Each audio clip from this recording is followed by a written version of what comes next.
The letter arrived on a Tuesday, typed in crisp Times New Roman, each word a precise little dagger aimed at my heart. I read it 3 times before the meaning fully sank in, my fingers trembling against the expensive cotton paper. Story time approaches. But first, where are you tuning in from today? Let us know in the comments. If you're new and love stories, that subscribe button is waiting. Shall we begin? My name is Ruth, and until 10 minutes ago, I thought I was living a modern fairy tale. Small-town librarian meets successful city banker, falls in love, gets engaged. But fairy tales don't usually include future mothers-in-law plotting to destroy their son's engagement. She's nothing but a social climber, the anonymous letter quoted Margaret Harrison saying. I'll make sure Tom sees sense before he ruins his life with that small-town nobody. I set the letter down on my kitchen counter, right next to the wedding magazine I'd been browsing earlier. The contrast was almost funny, all those perfect white dresses and smiling brides next to words dripping with such calculated venom.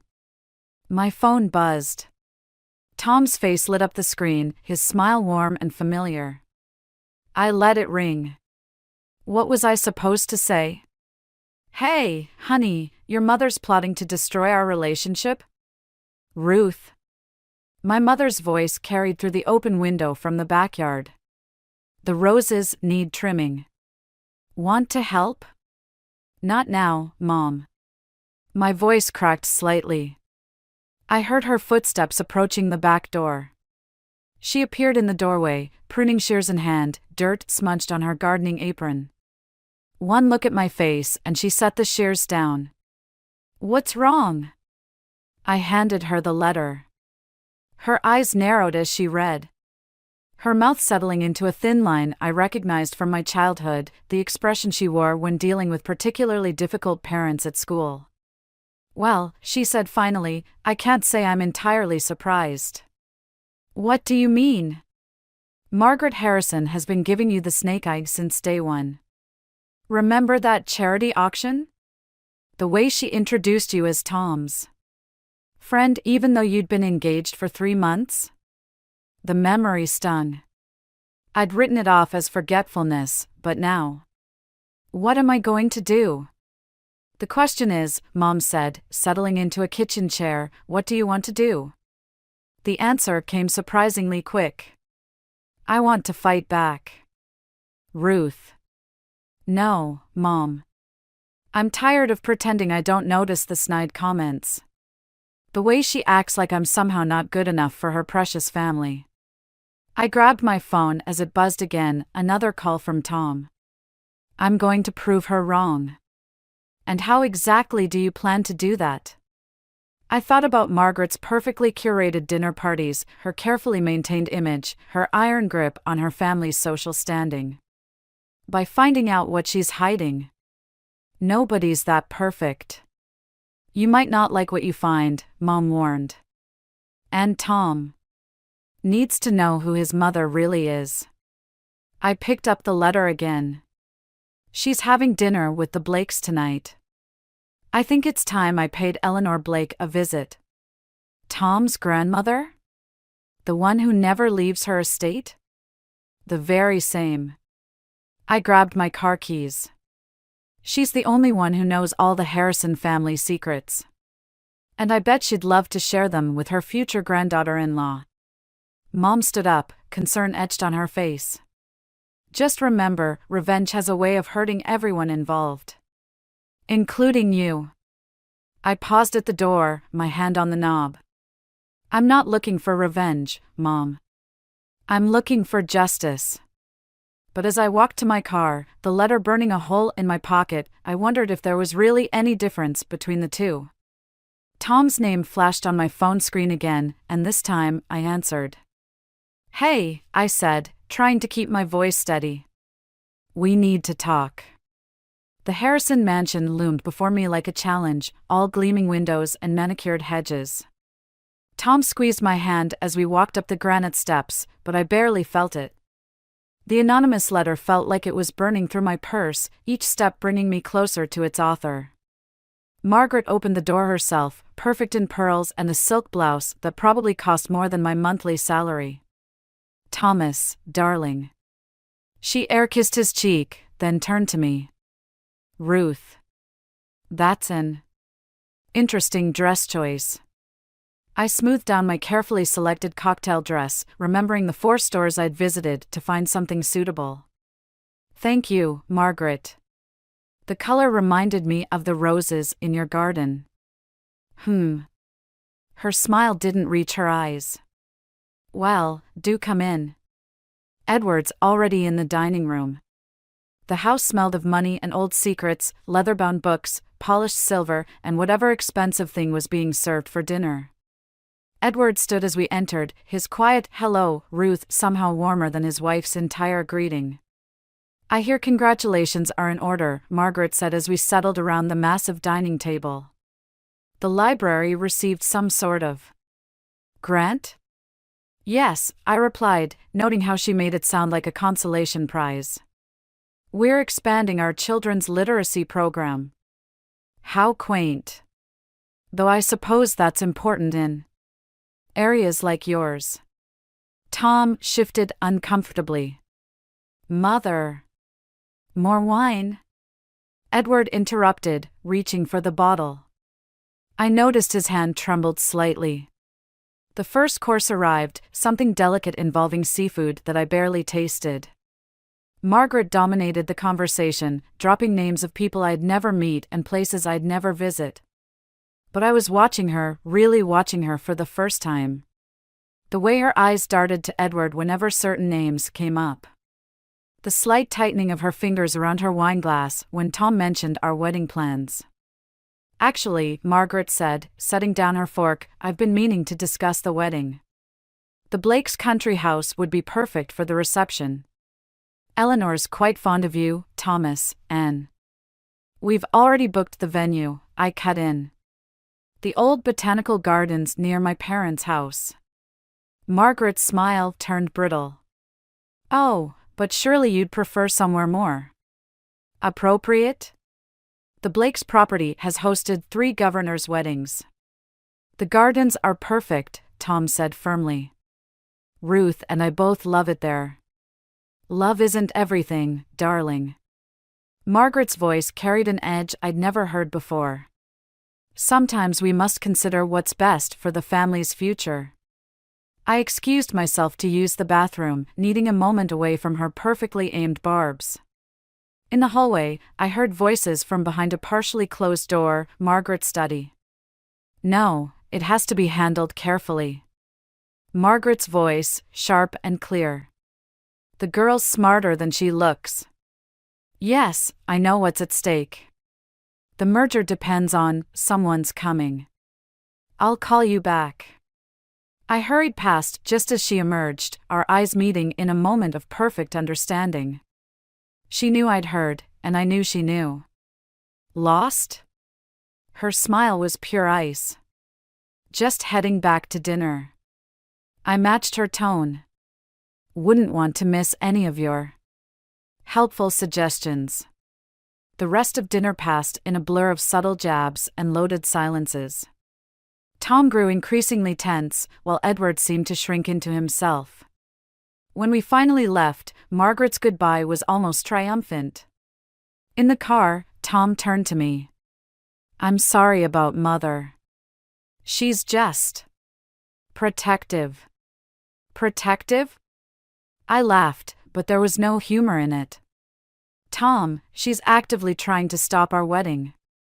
There's something bigger going on here, something about a merger? What merger? Ruth, you're not making sense. But I was making perfect sense. For the first time, everything was becoming clear. Margaret's opposition wasn't just about my social status, there was something else, something worth destroying her son's happiness over. I pulled out my phone and typed Eleanor Blake into the search bar. If Margaret wanted to play games, fine. But she'd forgotten something important: librarians know how to research. And I was just getting started. Eleanor Blake's estate made the Harrison mansion look modest. I sat across from her in a sunroom larger than my entire apartment. watching as she stirred honey into her tea with a silver spoon that probably cost more than my car. Margaret always was ambitious, Eleanor said, her voice carrying decades of carefully cultivated refinement. But you didn't drive all the way out here to discuss my daughter-in-law's personality, did you? No. I placed the newspaper clipping on the table between us. I came to ask about this. Eleanor's hands trembled slightly as she picked up the yellowed paper. The headline read, Blake Industries merger scandal, former secretary claims fraud. Where did you find this? Library archives. The secretary who made the allegations was Margaret Harrison. Before she married Edward. Eleanor set down her teacup with a sharp clink. That was 35 years ago. The article mentions evidence that could have destroyed Blake Industries. Evidence that mysteriously disappeared right after Margaret married Edward. You've done your homework. Eleanor's smile held a hint of approval. But what does ancient history have to do with your current situation? Yesterday, I overheard Margaret talking about another merger. One that apparently depends on stopping my wedding to Tom. Eleanor's expression shifted, something dark passing behind her eyes. The Whitmore deal. What? Thomas hasn't told you? The Whitmores are trying to acquire Harrison Financial. They have a daughter about Thomas's age. Very suitable match, in Margaret's opinion. My stomach churned. Tom wouldn't. No, he wouldn't. That's why Margaret's getting desperate. Eleanor reached for an ornate bell on the side table. Jenkins, bring me the blue folder from my study. While we waited, Eleanor studied me with unnerving intensity. You remind me of Margaret, you know. Before she learned to value position over principle. The butler returned with a leather folder. Eleanor removed several documents, spreading them across the table. The evidence Margaret claimed to have? It never disappeared. I've kept it all these years, insurance against exactly this sort of situation. My hands shook as I read. Bank statements, letters, forged documents, everything that proved the original Blake-Harrison merger was built on fraud.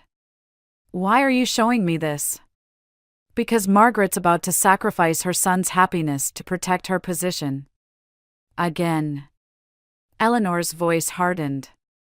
History doesn't just repeat itself, my dear. It's forced to repeat by people who refuse to learn from it. My phone buzzed, a text from Tom, where are you? Mother's called an emergency family meeting. Go, Eleanor said, gathering the documents. But remember, weapons only work if you're willing to use them. I drove to the Harrison house in a daze, the implications of Eleanor's revelations spinning through my mind. The family was already gathered in the living room when I arrived. Margaret stood by the fireplace, triumph written across her face. Ruth, how nice of you to join us. Her smile was razor sharp.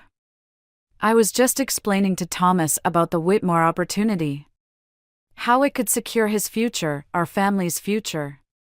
By having him marry someone else?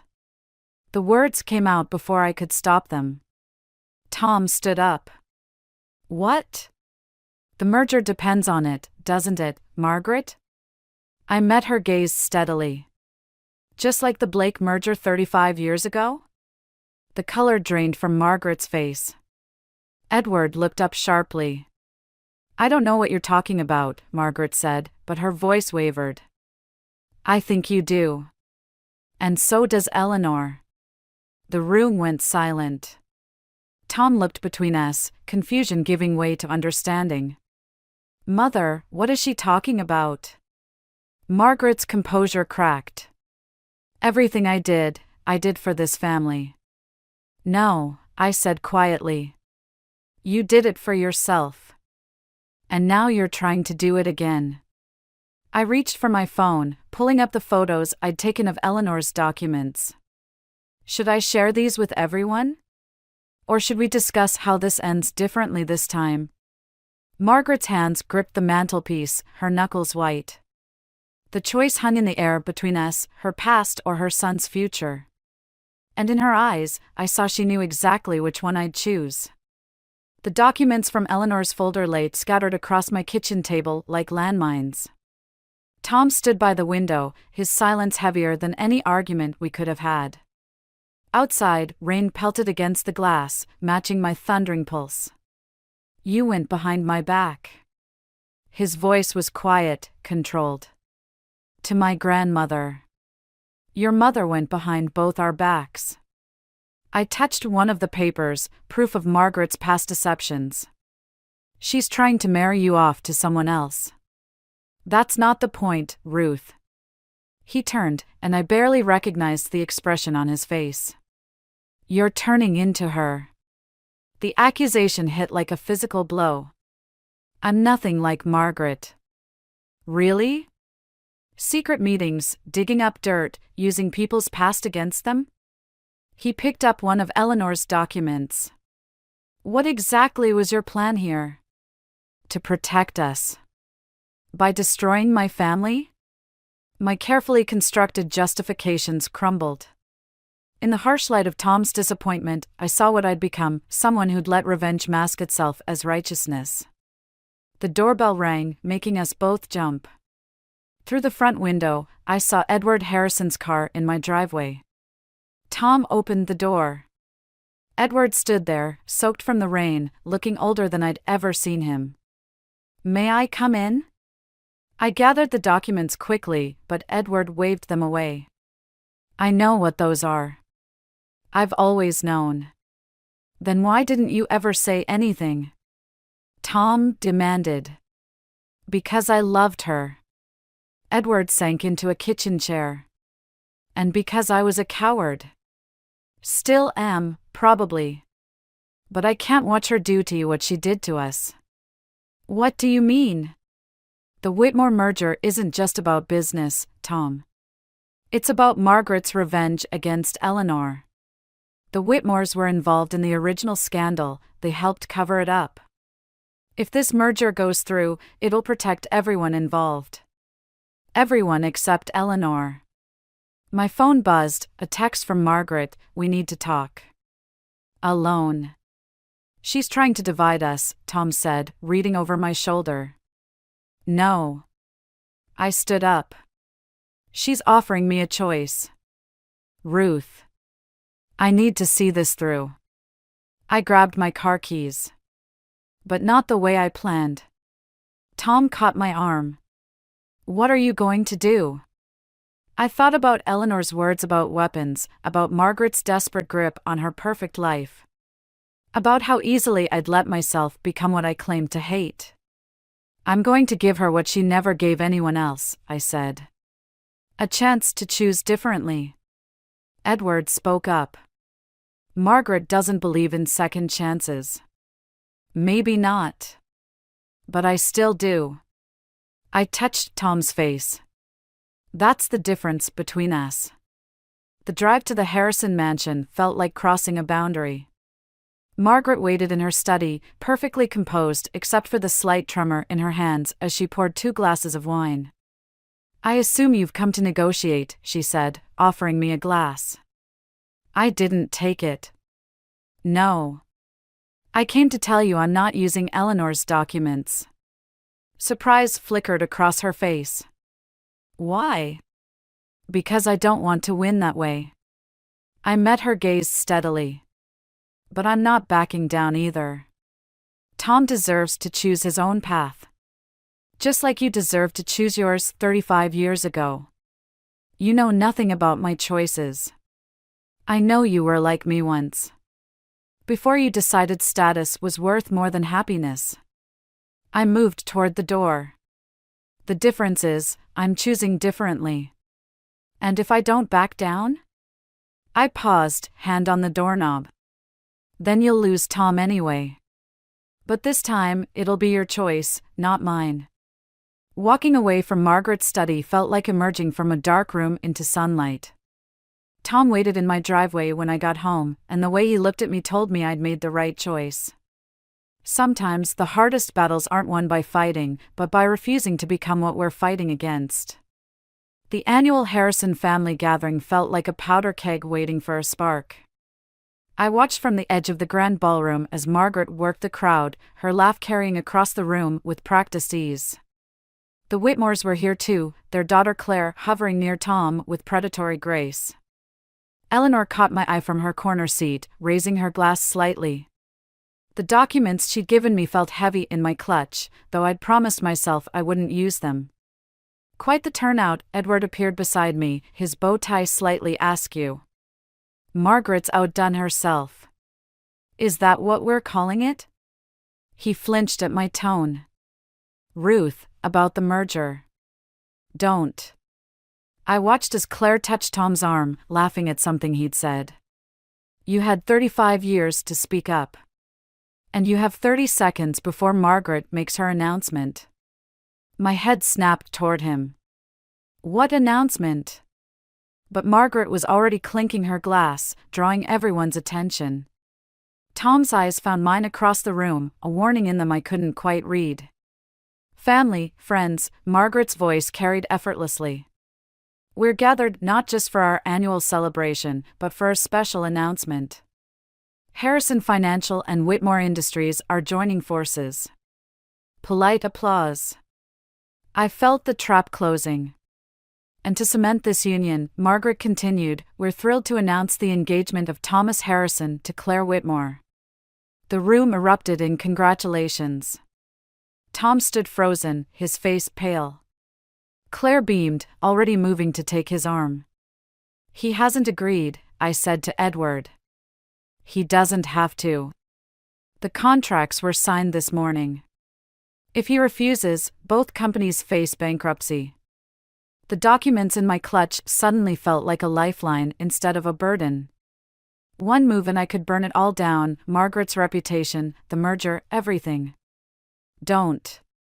Eleanor's voice behind me was soft, but firm. That's exactly what she wants. To prove you're no different from her. Then what am I supposed to do? Let her win? You're asking the wrong question. Eleanor's eyes were sharp.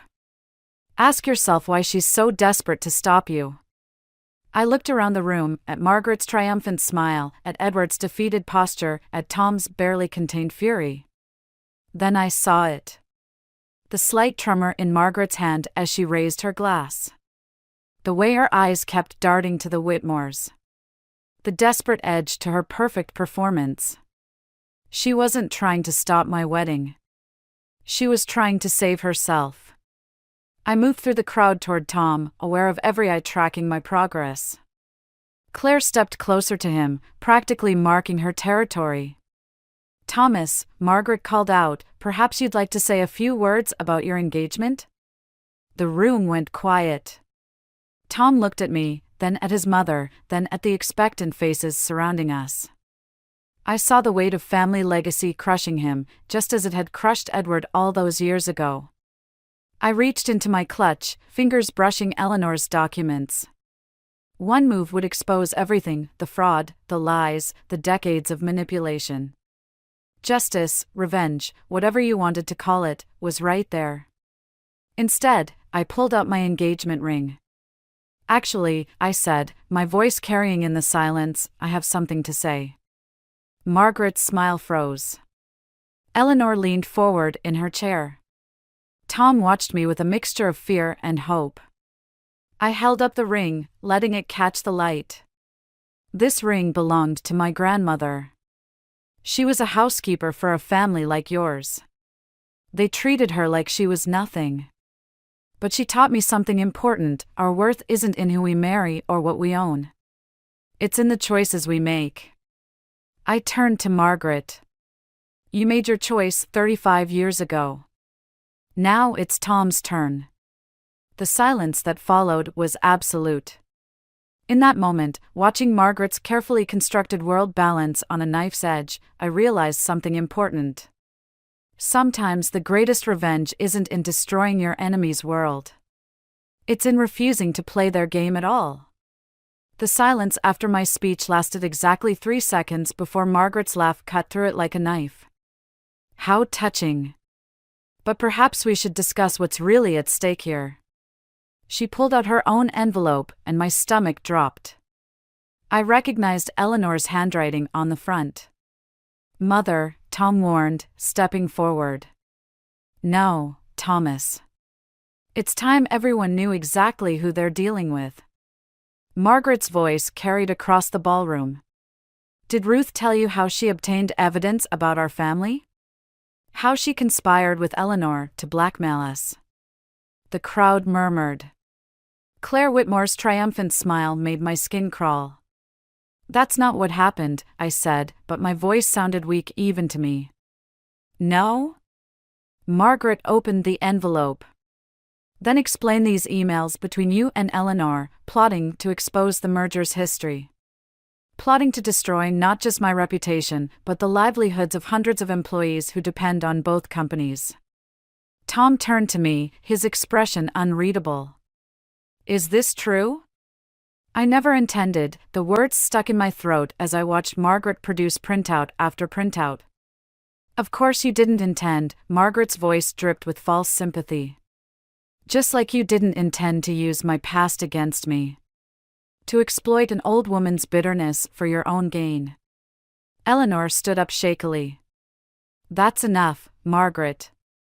"Is it?" "Because I have more. About Ruth's midnight visits to your house, about the documents she copied without permission.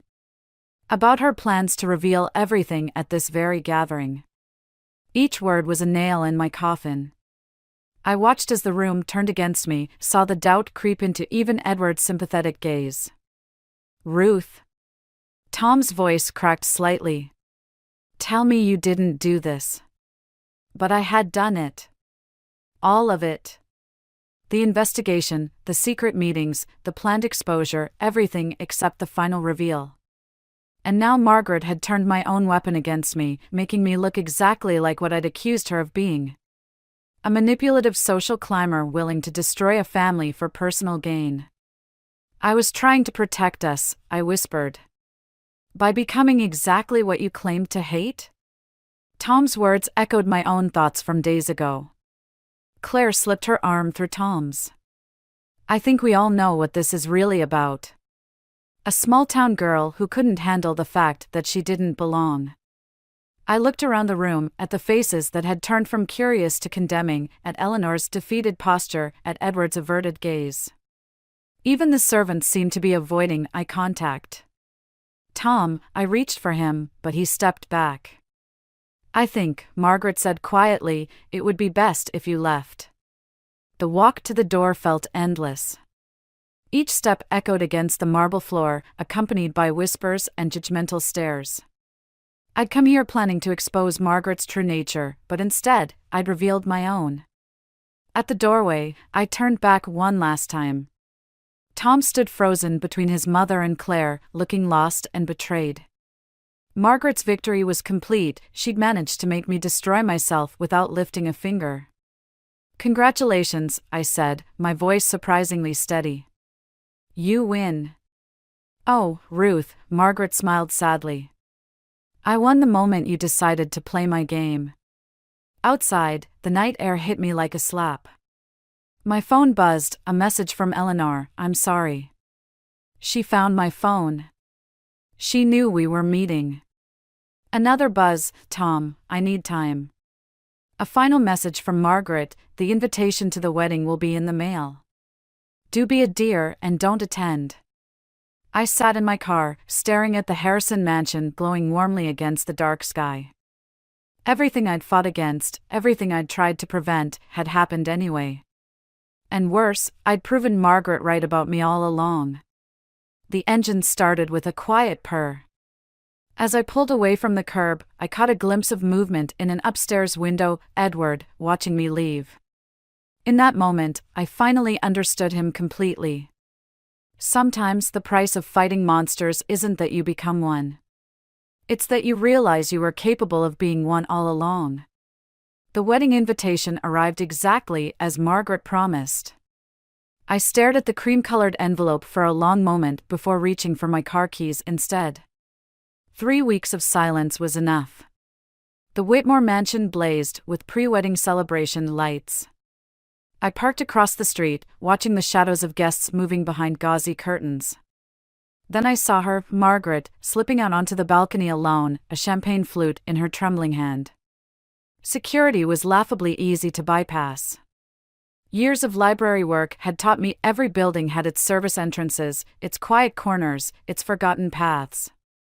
Enjoying your victory? I stepped out of the shadows onto the balcony. Margaret didn't turn around. You shouldn't be here. Neither should you. I moved beside her, looking out over the manicured gardens. The Whitmores are going to find out eventually. About the fraud, about Eleanor's evidence, all of it. They already know. Her laugh was hollow. They've always known. Why do you think they insisted on this marriage? The pieces clicked into place. They're blackmailing you. Welcome to high society, dear. She drained her glass. Where everyone knows everyone else's secrets, and we all pretend not to notice the knives in our backs. Then why fight so hard to stay in it? Because the alternative is becoming nothing. Her voice cracked. Like I was before. Like you are now. The door behind us opened. Tom stood there, his bow tie askew, Claire's lipstick on his collar. The sight hit harder than I expected. Ruth. His voice was barely a whisper. Don't worry, I said. I'm not here to stop your wedding. Then why are you here? Margaret turned finally, her perfect mask slipping. To show you something. I pulled out my phone, opened the email I'd received that morning. The library board approved my proposal. We're starting a foundation for adult education. First-generation college students, single parents, people looking for second chances. Margaret's eyes narrowed. And I'm naming it after you. The champagne flute slipped from her fingers, shattering on the marble. Tom took a step forward, but I continued. The Margaret Harrison Second Chance Foundation. For people who want to change their lives without losing themselves. Like you could have, 35 years ago. You're mocking me. No. I'm offering you what you never offered anyone else, a way out that doesn't require destruction. The balcony fell silent except for the distant sounds of the party. Tom looked between us, understanding dawning in his eyes. The merger, he said slowly. The Whitmores, they're using something from your past? Margaret's hands gripped the balcony rail. Thomas. Tell him, I said quietly. Or I will. But this time, it won't be about revenge. It'll be about truth. She broke. The whole story spilled out, her humble beginnings, the original fraud, the years of covering it up. With each word, her perfect posture crumbled until she was just a woman, tired of carrying decades of lies. Tom listened silently, his face unreadable. When she finished, he looked at me. You knew all this? And you didn't use it? I learned from the best, I met Margaret's gaze, what happens when you let revenge consume you. The party music swelled inside, Claire's laugh carrying through the glass doors. Tom straightened his bow tie with trembling fingers. I have to go back in, he said. They're expecting. No. Margaret's voice was firm. No more expectations. No more perfect lies. She turned to me. Your foundation, does it need a board member? Mother? Tom's surprise mirrored my own. The Whitmores can't blackmail me with a past I'm not hiding anymore. She smiled, and for the first time, it reached her eyes. Besides, I have some experience with second chances now. I left them there, mother and son, their shadows merging in the balcony light. As I drove away, my phone buzzed with a text from Tom, "Wait for me?" Sometimes the greatest victories come not from winning the game, but from changing its rules entirely. The Margaret Harrison Second Chance Foundation opened on a crisp autumn morning. I watched from the podium as Margaret cut the ribbon, her hands steady, her smile genuine. The crowd, a mix of society figures and future students, applauded politely, uncertain how to react to this new version of Margaret Harrison. "Ready for the tour?" I asked as the crowd dispersed. She ran her hand along the brass nameplate. "It's smaller than I expected. We start small. Grow authentically." I led her through the converted warehouse. Like you could have, if you'd had the chance. Students were already filling the classrooms, their voices echoing through halls still smelling of fresh paint. A woman about Margaret's age sat in the front row of the computer literacy class, her work-worn hands hovering uncertainly over the keyboard. Margaret paused in the doorway. "That could have been me. It still can be." I handed her a course catalog. The board position includes mandatory participation in at least one class. Her laugh was surprised, genuine. Clever girl. In the main office, Edward was hanging pictures, not of society galas or corporate mergers, but of real moments. Margaret's first day as a secretary. Eleanor's childhood home. The small church where Margaret and Edward had originally planned to marry before society expectations changed everything. The Whitmores sent this. Margaret handed me an envelope. Inside was a check, a substantial one, and a note for second chances. "They're not as powerful without secrets to hold over people," I observed. "No," she agreed. "None of us are." The afternoon sun slanted through the windows as we reached the library, my pride and joy. Tom was there, shelving books alongside my father. They'd been working together lately, Tom learning carpentry, Dad learning to trust again. "The Foundation's first donation," Margaret said, pulling a book from her bag. Her old secretary handbook, pages dog-eared and marked. "For those who want to learn how to climb without falling." I placed it on the shelf marked New Beginnings. "You know," Margaret said quietly, "I spent so long trying to bury that scared young secretary, I forgot she was the strongest part of me." "She still is." I touched the handbook's worn spine. "Strong enough to start over." Eleanor arrived as we were closing up, leaning on her cane but standing straighter than I'd ever seen her. "Well, this is certainly not what I expected when I gave you those documents." "No," I agreed. "It's better." The four of us, Eleanor, Margaret, Tom, and I, stood in the fading light of the library. Not quite whole, not quite healed, but something new taking shape. "The board meets Tuesday mornings," I told Margaret. "Business casual dress code." She smoothed her designer suit. "I'll have to go shopping." "I know a great thrift store," Eleanor offered, and for once, there was no barb in the suggestion. Tom slipped his hand into mine as they left, Margaret and Eleanor walking together, their shadows long in the setting sun. "Think it'll work?" he asked. I watched Margaret stop to help a student struggling with the door, saw the natural grace in the gesture. "I think we all deserve the chance to try." We locked up together, the keys heavy in my hand. Through the window, I could see the Foundation's motto etched in gold: "Every ending is a beginning in disguise." The anonymous letter that started everything still sat in my desk drawer. I took it out now, reading those angry words that had nearly driven me to destroy rather than create. Then I dropped it in the recycling bin. Some might call this a happy ending. But standing there in our imperfect creation, watching Margaret Harrison learn to be real instead of perfect, I realized it wasn't an ending at all. It was just the first step on a longer road, one where justice looked like growth instead of vengeance.